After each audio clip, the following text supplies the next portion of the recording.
welcome back to PTSSC class 8. In the previous video lecture, we have discussed about the chapter 2 of history from trade to territory. The company establishes power, and we have discussed that Aurangzeb granted the Farman to the Britishers or East India Company to do duty-free trade in Bengal. But the officials did their private trade without paying any taxes. लेकिन जो officials थे east India company को ही केवल औरंगजेब ने ये फरमान दिया था कि वे बंगाल के अंदर बिना टैक्स पे किए हुए ट्रेड कर सकते हैं. लेकिन जो ऑफिशियल्स थे उन्होंने प्राइवेट लेवल पे ट्रेड करना स्टार्ट कर दिया था और उसका भी वो टैक्स पे नहीं करते थे. तो उस समय बंगाल का जो नवाब था वो था मुर्शिद कुली खान. जो उस समय बंगाल का नवाब था मुर्शिद कुली खान था. तो वो उसने इसका प्रोटेस्ट किया कि भाई आपको तो टैक्स पे करना ही पड़ेगा. तो इसी प्रोटेस्ट के कारण आगे जो सिचुएशन है वो बैटल्स तक पहुंचती है.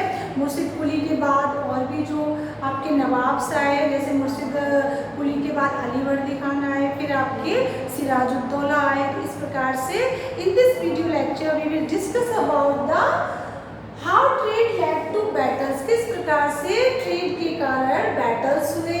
इसके बाद द बैटल्स ऑफ प्लासी हम एक्सप्लेन करेंगे कि किस प्रकार से Plassey is the name of a place in Bengal. Bengal में प्लासी एक जगह का नाम है. वहाँ पर जो युद्ध हुआ था अंग्रेजों के बीच और बंगाल के नवाबों के बीच, उसको प्लासी के युद्ध के नाम से जाना जाता है. इसमें हम डिटेल में डिस्कस करेंगे. So let's start discussing from the text book.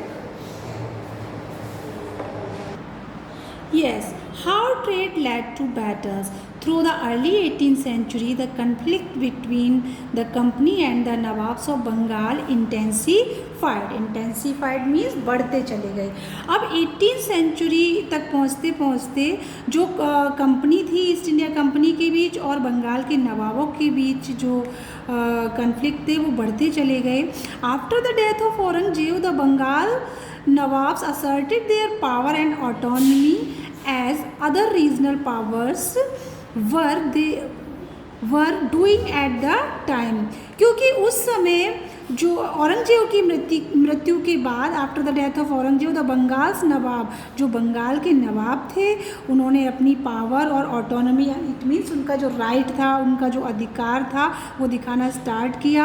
As other regional powers were doing at that time. क्योंकि उस समय वहाँ पर ये क्षेत्रीय शक्तियाँ थी. तो Murshid Quli Khan was followed by Alivardi Khan. और जो मुर्शिद कुली खान हैं उस समय बंगाल के नवाब थे. उसके बाद after the death of Murshid Quli Khan it was followed by Alivardi Khan. फिर उनका पुत्र अलीवर्दी खान बंगाल का नवाब बना. फिर उसके बाद सिराजुद्दौला बंगाल का नवाब बना. Each one of them was a strong ruler. इनमें से ये तीनों ही अपनी अपनी पर्सनैलिटी से, मतलब स्ट्रॉन्ग रूलर्स थे, अच्छे शासक थे. They refused to grant the company concessions, demanded large tribute for the company's right to trade. अब इन तीनों ने ही कंपनी को जो कंसेशन था वो देने से मना कर दिया. और क्योंकि वो इसके बदले में क्या चाहते थे, लार्ज कंट्रीब्यूशन.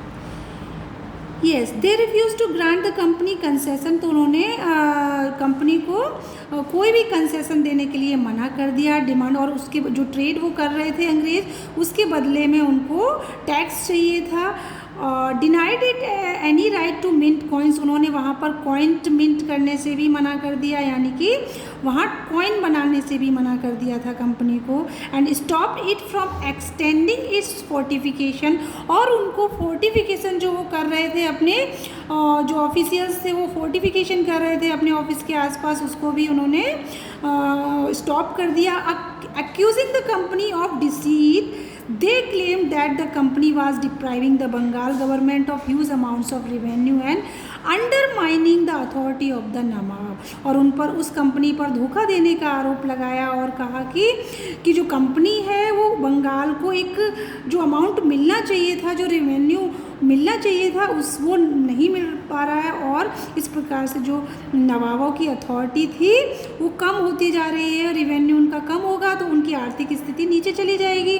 तो it was refusing to pay taxes, writing disrespectful letters and trying to humiliate the nawab and his officers, और इस प्रकार से टैक्स जो अंग्रेज़ थे वो टैक्स देने से मना करते रहे और मतलब जो असम्मानजनक लेटर लिखे बंगाल के नवाब को, और उनको अपमान करते रहे वहाँ के ऑफिसर्स को।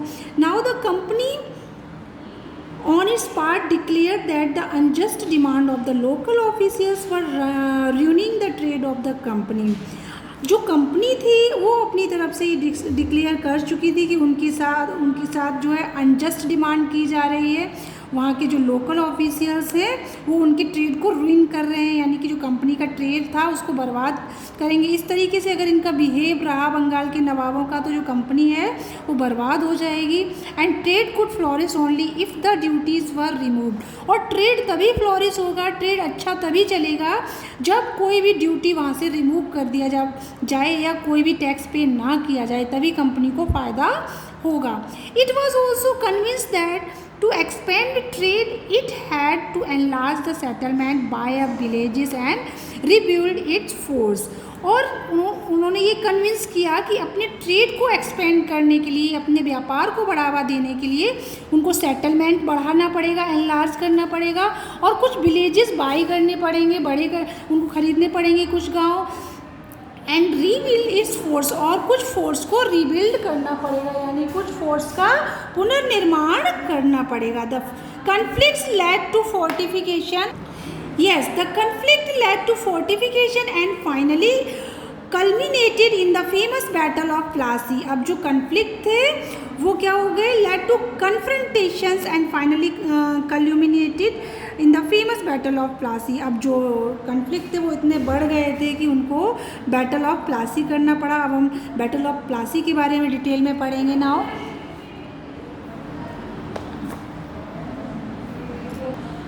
The Battle of Plassey, when Alivardi Khan died in 1756, Sirajuddaula became the Nawab of Bengal। Alivardi की मृत्यु के बाद 1756 के बाद बंगाल के नवाब सिराजुद्दौला बने। The company was worried about his power and keen on a puppet ruler who would willingly give trade concessions and other privileges। अब जो कंपनी थी उसको अपने ट्रेड के बारे में चिंता होने लगी थी। अब वो एक ऐसा शासक चाहते थे जो एक पपेट का वर्क करे।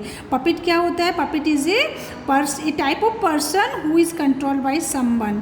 पपेट एक कह सकते हैं, कठपुतली को कहते हैं जो दूसरों के इशारों पर काम करती है। तो वो एक ऐसा व्यक्ति चाहते थे जो उनके इशारों पर काम करता रहे, जिससे कि उनका प्रॉफिट होता रहे, उनकी ट्रेड को सारी प्रिविलेजेस मिलती रहे। सो it tried though without success to help one of the Sirajuddauला's rivals became the नवाब। और इस प्रकार से उन्होंने कई प्रयास किए और दो विदाउट, लेकिन उनको सफलता नहीं मिली। To help one of Sirajuddaulah, इस प्रकार से सिराजुद्दौला का जो प्रतिद्वंदी नवाब था उसकी भी उन्होंने हेल्प की। And infuriated Sirajuddaulah asked the company to stop meddling in the political affairs of his dominion, यानी कि जो उसका अधिकार क्षेत्र था, बंगाल के नवाब सिराजुद्दौला ने कंपनी को अपनी सारी पॉलिटिकल जो राजनीतिक मामले थे उनको स्टॉप करने के लिए कहा, और जो फोर्टिफिकेशन किया हुआ था उन्होंने उसको स्टॉप करने के लिए कहा, और रिवेन्यू जो ट्रेड वो कर रहे थे उसके लिए टैक्स पे करने के लिए कहा। किसने कहा? बंगाल के नवाब सिराजुद्दौला ने।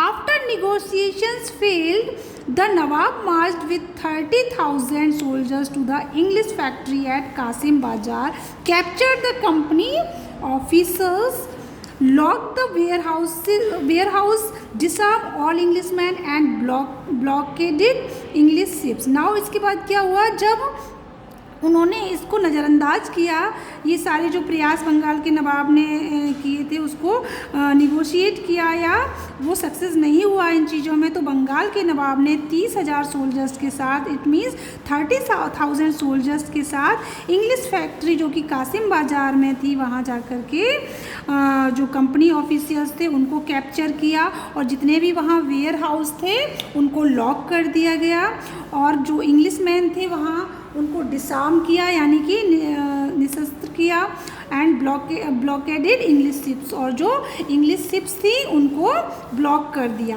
Then he march to Calcutta to establish control over the company's fort there, और इसके बाद कैलकाटा को मार्च किया बंगाल के नवाब सिराजुद्दौला ने, कंपनी जो इंग्लिश कंपनी थे उसके फोर्ट को कंट्रोल करने के लिए।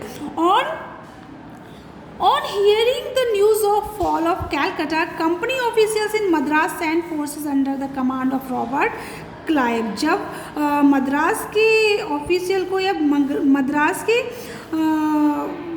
ऑफिशियल को वहाँ जो उस समय रॉबर्ट क्लाइव था उनको जब ये बात पता चलती है कि कैलकाटा में कंपनी ऑफिशियल्स को बंगाल के नवाब सिराजुद्दौला के द्वारा क्या किया गया, फॉल कर दिया गया, गिरा दिया गया है, तो उन्होंने वहाँ से फोर्स भेजी मद्रास से, रेनफोर्स्ड बाय नावल फ्लीट्स, जो नावल फ्लीट्स थे यानी कि जो उनके जहाजी बेड़े थे उनके साथ।